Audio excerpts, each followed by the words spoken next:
안녕하십니까. 오늘도 저번 주에 배웠던 우리 내용 다시 한번 확인하는 시간을 갖도록 하겠습니다. 자, 첫 번째 문제 볼게요. 자, 부동산 투자의 장점 및 단점에 관한 설명 중 잘못된 걸 물어봤는데 첫 번째, 타인 자본을 활용한다 했는데 타인 자본은 두 글자로 바꾸면 부채라고 말할 수 있겠죠. 그래서 타인 자본 대신에 부채를 활용한다 해도 맞는 말이고요. 그래서 남의 돈 이용해서 자기 자본 수익률, 즉 나의 수익률을 높이고자 하는 효과를 뭐라 그런다? 지렛대 효과라고 하는데 이때 지렛대를 다른 말로 레버리지라고 하기 때문에 레버리지 효과라고 한다 해도 같은 말이 될 수가 있겠습니다. 자, 두 번째 문장, 감가상각비나 이자 지불액 등에 대한 세금 공제 혜택이 주어져 세금 절감의 효과가 있다. 일단 이 부분은요, 우리가 이제 영업소득세 구할 때도 공식이 순대이감이었던 거 기억나죠? 그럼 이자액과 이자 지급액과 감가상각비는 빼는 값인데 뺀다라고 하는 것은 세금을 부과하지 않겠다. 세금 공제의 대상이 되는 거죠. 그만큼 절세 효과를 누릴 수 있다라고 투자의 장점 중에서 배웠던 기억이 있습니다.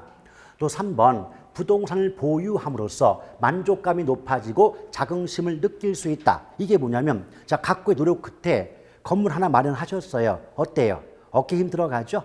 괜히 또 저기 스치고 지나는 사람이 있으면 이 건물 좀 때린다고 뭐라 그러고 말이죠. 굉장히 자부심이 커집니다. 또 4번에 보면 인플레이션 해칭. 인플레이션 해칭을 다른 말로 바꾸면 구매력 보호라고 말을 바꿀 수 있는데 이 말은 인플레가 발생한다. 즉 물가가 올라가면 돈 가치가 떨어집니다. 그럼 돈 가치가 떨어지면 구매력도 함께 떨어질 수 있지 않느냐. 이걸 뭐라 그래요? 인플레이션 해칭이라고 하는데 문제가 있어요. 요거는 인플레이션 해칭이 아니라 인플레이션 위험이죠. 인플레 위험을 얘기합니다. 무슨 말이냐?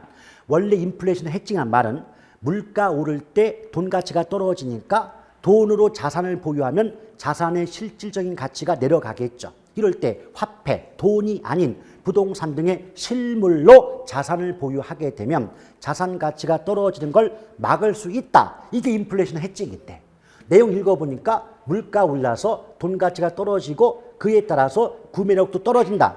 위험 그랬잖아요. 그 위험은 인플레 위험인 거지 인플레이션 해칭이 아닌 거 아닙니까? 그래서 이 문제의 정답은 4번이 되는 겁니다.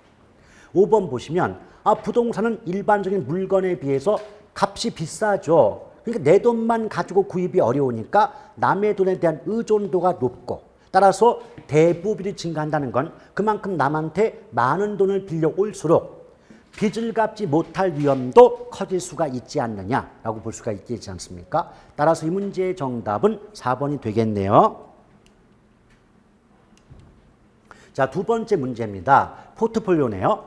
자, 포트폴리오에 관한 다음의 설명 중 옳지 않은 것 그랬는데 1번, 포트폴리오란 집중 투자로 인한 장래의 불확실성을 분산 투자를 통해 제거 감소시켜 안정된 결합 편익을 얻고자 하는 자산관리 기법을 말한다. 맞죠? 자, 우리말로 바꾸면 하나의 자산에 몰빵하면 그만큼 불확실성, 위험이 커지니까 여러 개의 자산에 나누어 투자함으로써 그 위험을 줄임으로써 안정적인 이익을 얻고자 하는 자산관리 기법이 포트폴리오 아니겠느냐 이런 의미가 돼요.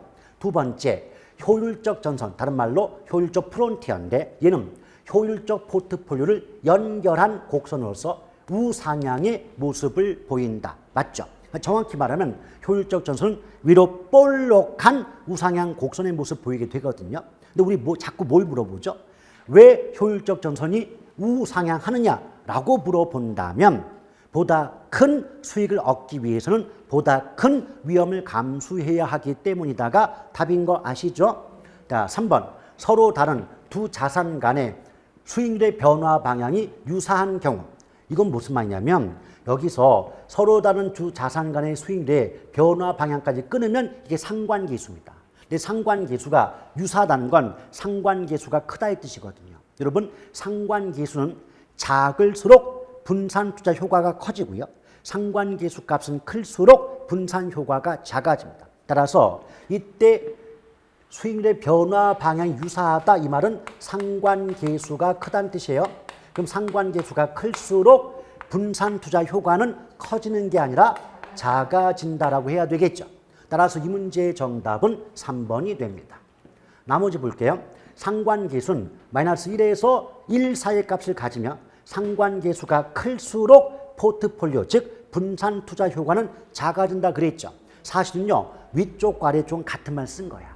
다만 아래쪽에선 상관계수가 크다고 한 거고, 위쪽 문장에선 수익률의 변화 방향이 유사하다고 말을 바꾼 거고, 요 문장 표현과 상관계수 크다는 말은 같은 뜻이에요, 여러분. 아시겠죠? 이럴수록 아래쪽에선 효과가 작아진다 했는데 위에선 또다시 커진다 했으니까 틀렸죠.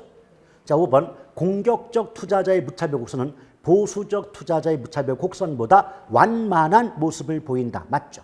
우리가 수업시에 뭐 배웠죠? 자, 보수와 공격 둘 다 위험 회피형인데 보수가 공격보다 위험을 더 싫어하기 때문에 보수적 투자자는 공격적 투자자보다 기울기가 가파르고, 반대로 공격은 보수적 투자자보다 기울기가 완만한 모습을 보인다라고 말씀드린 바가 있죠.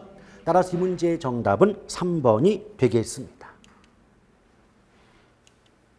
자, 이렇게 해서 이번 주에 배웠던 내용을 정리해 보았습니다.